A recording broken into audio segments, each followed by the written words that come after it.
So what's up mga idol? Ayan, napakainam, fresh na fresh oh. Press na pa. Ayan oh, kalalaki. Ganyo. Dito lang po yan nahuli.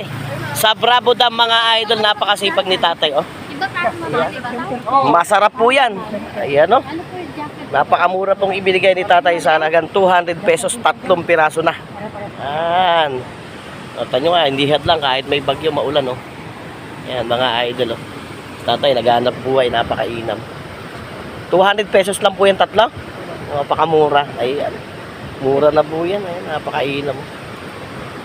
Dito lang po yan huli mga idol. Ayan. Binili ng aking Brad na si Brad Harold Baeroso at ang kanyang misis. Ayan. Ayan. Napakainam. Dito lang po yan sa Bravo Dam. Yan po yung tulay na nagdudugtong sa Palayan City at General Natividad. Ayan po. Yan yung napakagilas na nakabili si Brad Harold Baeroso at kanyang misis. Yan. Pinagpala. Pinagpala, nakachempo. Yan mga idol. Ayan. Brad, para. Sige brother, salamat, salamat. Sige kuyang, salamat.